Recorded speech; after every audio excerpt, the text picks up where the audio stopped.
Hey, how you doing, fellas? Good, what's up? Listen, so I called, yeah, I'm all right. I called last week and I spoke to Don and Peter, the Mike you wasn't in, about the NBA leaving, TNT leaving NBA. Now, it's ironic that y'all brought up the topic a few minutes ago. My thing is this, and Don really put it in perspective after I called in, that, Ernie Johnson is dedicated to Turner. And then Don also stated that, if Bob Costas is not going to be part of the NBA back on NBC, and Hannah Storm is not going back there. Ahmad Rashad is retired. He was a Michael Jordan fanatic. It's not going to be the same going back. The only thing that's going to be back is that theme that John Test created. Like leaving the NBA not having TNT, that's like the end of an era. That's like losing landmarks. And I've been reading lately on emails that TNT is not out of the woods, so I want to know if y'all heard anything, or do y'all think that they still may be out of it, because there's never been 3 networks carrying the NBA before. Well, I mean, I wouldn't worry, Reggie, about, who's going to do the job. I mean, there's going to be announcers lining up to do the job for both of those networks. I mean, they'll put together great crews. That's all there is to it. And I think that Barkley will end up at one of them. I don't know if Barkley ends up with ESPN. I had always heard that Barkley didn't want to be at ESPN because at ESPN it's a 24-hour cycle. You got to be on all the time. Look how often Woj is on. Look how often Perkins is on. I mean, that's just the way it is. He doesn't want to do that. Here's the problem that NBC is up against, and even ESPN to a certain extent, certainly ABC. The one thing TNT is going to be able to do that NBC can't do is extended post-game coverage. They've got nothing to go to. What, Under Siege 2 is coming up next? Don't laugh it off. But they could be on for 2 hours. They can do whatever they want after a big game. People love that. ESPN's got to go to Sports Center. ABC's got to go to the news. NBC's going to have to go to their local news. But TNT was able to hang around and do extensive post-game coverage. They do it with the NHL all the time. They could stay on till 1, 2 o'clock in the morning if they want to after a late game.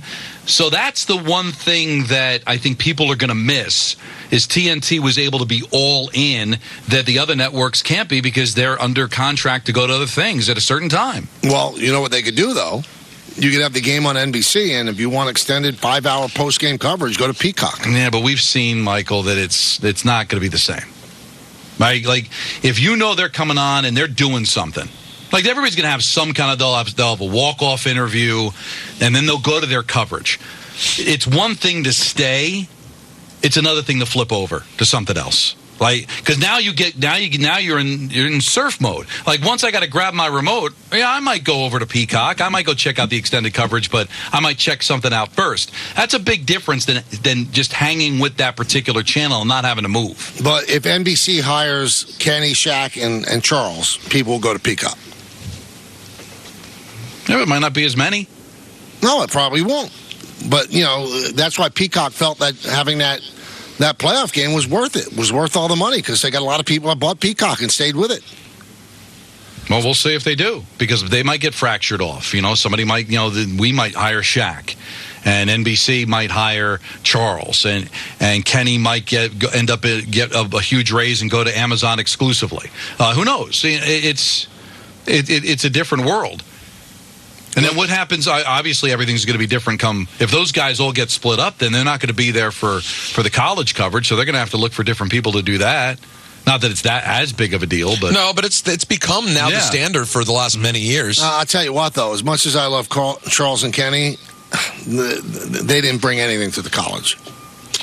I agree. They're not Clark Kent. I mean, it was kind of awkward because. Right. But the thing is, they have so much time. I can't blame them. They're not watching college games. But you don't think there were people that watched just because it was them? Yeah, I do. But I don't think that is a crusher.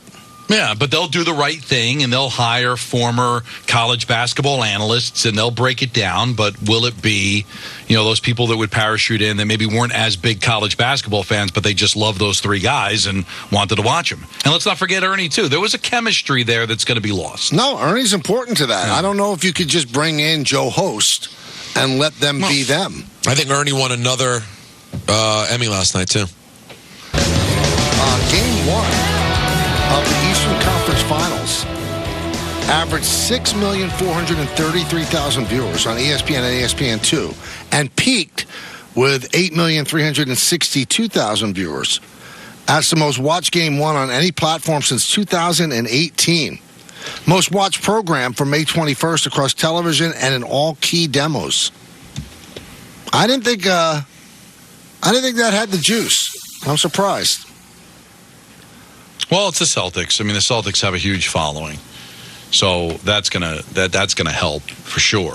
I mean, that's a nice number. Yeah. Well, it was best since 2018. Also, some more media news. ESPN just reached a 5-year agreement. Oh, here we go. To sub-license select college football playoff games to TNT. I don't understand. So TNT will present 2 first-round games during the 24 and 25 seasons.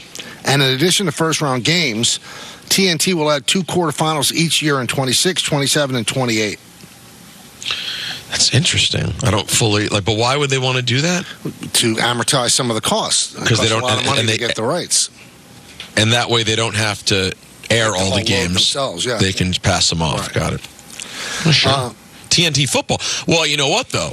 That would be interesting when Turner loses the NBA, right?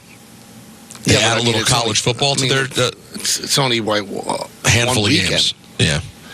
And also, I read earlier that NBC is going to have Sunday night basketball. After their Sunday night football ends, they're going to have an exclusive Sunday night window for basketball. That's why they pay all this money for sports, because scripted television is now gone. It's on streaming. It just is. And the only thing that brings in any kind of viewers is live sports.